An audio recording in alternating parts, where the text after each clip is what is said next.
ওই ব্যক্তি মুমিন হতে পারেনি এখন পর্যন্ত, ওই ব্যক্তি ঈমানী ব্যক্তি হতে পারেনি এখন পর্যন্ত, যে যার আচরণ থেকে তার প্রতিবেশী নিরাপদ নয়।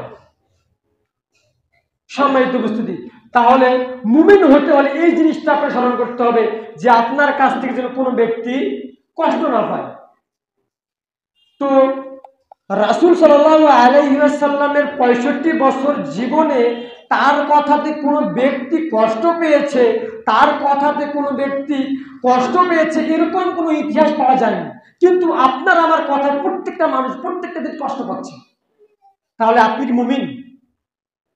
আপনার সালাত, আপনার হজ, আপনার যাকাত এগুলো কি আল্লাহর কাছে কবুল হবে?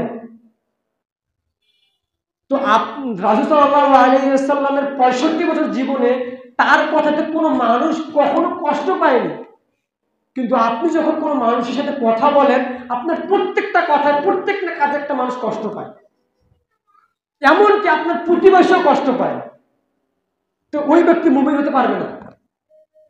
সম্মানিত উপস্থিতি, তো রাসূল সাল্লাল্লাহু আলাইহি ওয়াসাল্লাম বলছেন যে ইন্না মিন হাযিহি জান্নাতি গুরফাতুন, নিশ্চয় জান্নাতের মধ্যে একটা ঘর রয়েছে, ওয়াযাহিরিহা ওয়া বাতিনিহা ওয়াযাহিরিহা ওয়া বাতিনিহা ওয়াযাহিরিহা, যার ভিতর থেকে বাহির দেখা যায়, বাহির থেকে ভিতর দেখা যায়, একবার ঝকঝক করছে, একবার চকচক করছে, একবারে আলোক মণ্ডিত করছে, একবারে সৌন্দর্য। তখন রাসূল সাল্লাল্লাহু আলাইহি ওয়াসাল্লাম বলছেন জিলিআন, হে আল্লাহর রাসূল, কাইফা, কি ঘরটা পাবে? আল্লাহ রাসূলকে জিজ্ঞাসা করলো কি হে আল্লাহর রাসূল কি ঘরটা পাবে?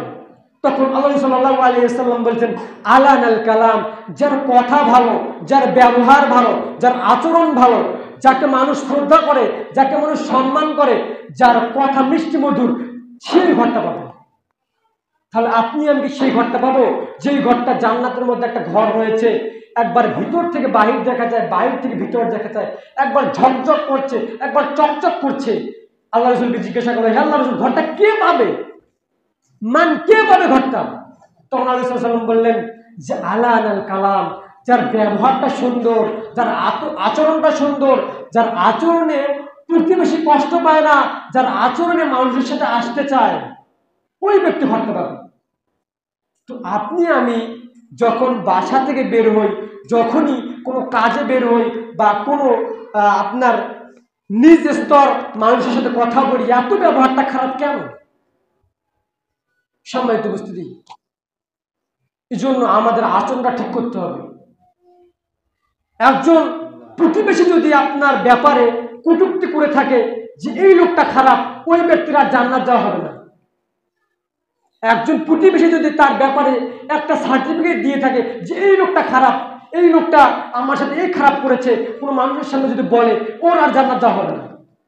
সম্মানিত উপস্থিতি, বলছিলাম ছোট ছোট আমলগুলো আমাদের স্মরণ করতে হবে। দৈনন্দিন জীবনে এই ছোট ছোট আমল আপনাকে জান্নাতে নিয়ে যেতে পারে। মানুষের সাথে ব্যবহার ভালো করতে গেলে কি আমল আপনাকে শিখতে হবে? এমনিতেই মানুষের সাথে সুন্দর আচরণ করা যায়, কিন্তু আমরা সেলফ এক্সপ্রেটের মানে নিজের জন্য মানুষের সাথে ভালো আচরণ করতে চাই না।